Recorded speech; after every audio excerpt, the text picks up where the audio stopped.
तुमको देखा तो ये ख्याल आया।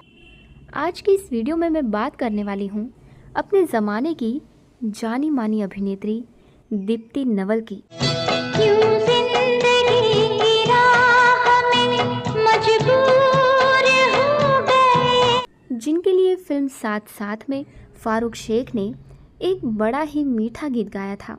जगजीत सिंह की आवाज़ में वो गाना था जिसे संगीत से संवारा है कुलदीप सिंह ने।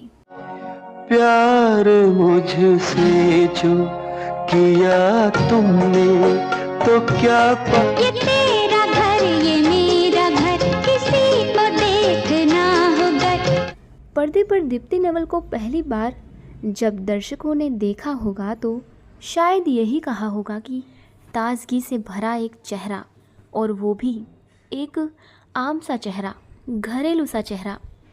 दीप्ति नवल जी की शख्सियत को तो लोगों ने पसंद किया ही, साथ ही उनके सहज अभिनय को भी खूब पसंद किया। कहाँ से आए बदरा। मल्टी स्टारर बड़े बजट की फिल्मों की भीड़ में कुछ छोटी ऐसी फिल्में भी आईं जिन्होंने दर्शकों पर अपना गहरा असर छोड़ा। इसकी वजह थी इन फिल्मों की लिख से हटकर कहानियाँ, कसा हुआ निर्देशन और बेहतरीन अभिनय। इनमें से कुछ एक में दीप्ति नवल जी ने भी काम किया और उनके काम को लोगों ने पसंद भी खूब किया। तुम जब से जीवन में खुशबू की तरह छाए। हमारा व्यावसायिक सिनेमा सफलता के लिए कुछ प्रचलित टोटकों पर ही आश्रित है। ग्लैमर उसकी पहली शर्त है। दीप्ति नवल जी ने अपने सादगी भरे व्यक्तित्व के बावजूद अपनी एक्टिंग से अपनी पहचान बनाई। दीप्ति नवल एक अभिनेत्री ही नहीं बल्कि एक अच्छी कवयित्री भी हैं। लम्हा लम्हा नाम से उनका एक काव्य संग्रह भी निकल चुका है।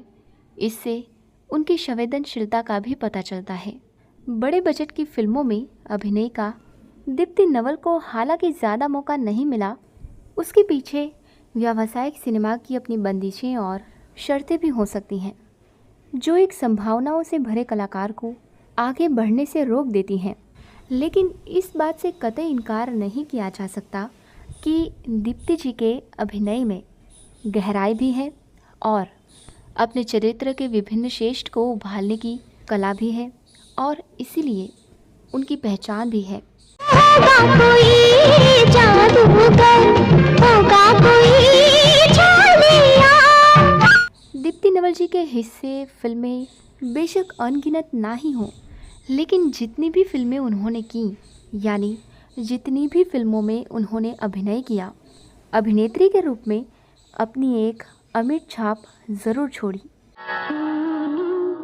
तुम्हें पता है मन क्यों मैंने तुमसे कुछ नहीं। अब आपको बता दें कि इनका जन्म 3 फरवरी 1952 को अमृतसर, पूर्वी पंजाब, भारत में हुआ था।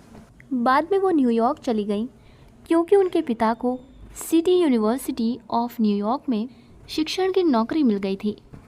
उनके पिता उदय चंद्र नवल हिंदू कॉलेज अमृतसर में अंग्रेज़ी विभाग के प्रमुख प्रोफेसर थे। उनकी माँ हिमाद्री गंगाहर एक शिक्षिका और चित्रकार थीं। उनकी माँ का जन्म और पालन पोषण बर्मा में हुआ था। उन्होंने अपनी शिक्षा जीसस एंड मैरी कॉन्वेंट में प्राप्त की। बाद में उनकी माँ 1942 में जापानी आक्रमण के दौरान भारत आ गईं। उनकी माँ सिनेमा की शौकीन थीं। दीप्ति नवल ने हंटर कॉलेज से ललिता कलाई की पढ़ाई की। 1979 में दीप्ति नवल ने श्याम बेनेगल की फिल्म जुनून से डेब्यू किया था। उन्होंने 2 साल बाद एक बार फिर मुख्य भूमिका निभाई। वो 1980 के दशक में स्मिता पाटिल और शबाना आज़मी के साथ समानांतर सिनेमा की अभिनेत्री बनी। 1984 और 1985 के दौरान उन्होंने कमला और अनकही में काम किया। 1981 में उन्होंने फारूक शेख के साथ फिल्म चश्मे बद्दूर में अभिनय किया। उस फिल्म के बाद वो 1980 के दशक के दौरान एक प्रतिष्ठित ऑन स्क्रीन जोड़ी बन गए। उन्होंने चश्मे बद्दूर, साथ साथ, किसी से ना कहना, कथा, रंग बिरंगी और फासले में एक साथ अभिनय किया। बाद में 2011 में उन्होंने फिर से टेलीमियो ककुड़ा में एक साथ अभिनय किया। 2013 में उन्होंने लिसन अमाया में अभिनय किया, लेकिन ये उनकी साथ में आखिरी फिल्म थी, क्योंकि इसके बाद फारूक शेख की डेथ हो गई थी। दीप्ति नवल 1980 के दशक में बहुत उत्पादक थीं। 1990 के दशक में उनका करियर धीमा पड़ गया। उस समय उन्होंने अन्य कला रूपों की खोज की। 2000 के दशक में वो बवंडर और फिराक जैसे सामाजिक नाटकों में साथ वापस आईं। उन्हें लीला, मेमोरीज इन मार्च और लिसन अमाया में अपनी भूमिका के लिए कई अंतर्राष्ट्रीय फिल्म समारोह में सर्वश्रेष्ठ अभिनेत्री का पुरस्कार भी जीता था। 1990 के राष्ट्रीय फिल्म पुरस्कार समारोह में उन्होंने मर्थी दा दीवा और माने के लिए पंजाबी में सर्वश्रेष्ठ फीचर फिल्म और कन्नड़ में सर्वश्रेष्ठ फीचर फिल्म का पुरस्कार जीता था। आपको बता दें कि निर्देशक स्नजोय नाग के निर्देशन में उन्हें मार्च में बंगाली मूवी मेमोरीज में अपनी शुरुआत करनी थी, लेकिन अंततः इसे अंग्रेज़ी में शूट किया गया था। 1992 में दीप्ति नवल कुछ टेलीफिल्मों, सौदा, तनाव और मुकम्मल जैसे धारावाहिकों के साथ टीवी में सक्रिय थीं। 2011 में वो वापस आईं और कलर्स पर उन्होंने डेली सॉप ओपेरा मुक्ति बंधन में अभिनय किया। 2015 में उन्होंने काव्यात्मक स्टेज शो एक मुलाकात से थिएटर में अपनी शुरुआत की। उसमें उन्होंने पंजाबी लेखिका अमृता प्रीतम का किरदार निभाया था। इसके बाद वो 2019 में मेड इन हेवन के एक एपिसोड में भी दिखाई दी थी। 70 और 80 के दशक में तो उन्होंने अपने अभिनय का जलवा बिखेरा था और लाखों दिलों को भी जीता था। भोली सूरत और आंखों में चमक लिए दीप्ति नवल एक समय बाद बड़े पर्दे से भी गायब हो गई थी, क्योंकि इन्हें काम मिलना ही बंद हो गया था। इनको फिल्मों में रोल्स ऑफर नहीं हो रहे थे, जिस वजह से ये डिप्रेशन का शिकार भी हो गई थी। अब आप सोच रहे होंगे कि ऐसा क्यों हुआ था, तो आपको बता दें, दरअसल 1985 में उन्होंने फिल्म निर्देशक प्रकाश झा से शादी कर ली थी। प्रकाश झा के साथ दीप्ति नवल की शादी सिर्फ 17 साल ही चली और फिर दोनों का तलाक हो गया। मीडिया रिपोर्ट्स के मुताबिक दीप्ति नवल और प्रकाश झा का रिश्ता सिर्फ 2 साल ही रहा था। हालांकि 15 साल के बाद दोनों ने आमने सामने आकर एक दूसरे को तलाक दे दिया। दोनों की एक बेटी है, दीक्षा। प्रकाश झा से अलगाव के बाद दीप्ति नवल अपनी ज़िंदगी में अकेलेपन से जूझ रही थी कि तभी उनकी ज़िंदगी में प्रख्यात शास्त्रीय गायक पंडित जसराज के बेटे विनोद पंडित की एंट्री हुई। दोनों की सगाई भी हो गई। विनोद पंडित से सगाई के बाद दीप्ति नवल के मंडप सजने की तैयारियां ज़ोर शोर से होने लगी, लेकिन अफसोस कि किस्मत को कुछ और ही मंजूर था। दरअसल कैंसर के चलते विनोद पंडित का निधन हो गया। इसके बाद दीप्ति नवल की ज़िंदगी में अंधेरा छा गया। विनोद पंडित की मौत ने उन्हें बुरी तरह से तोड़ दिया था।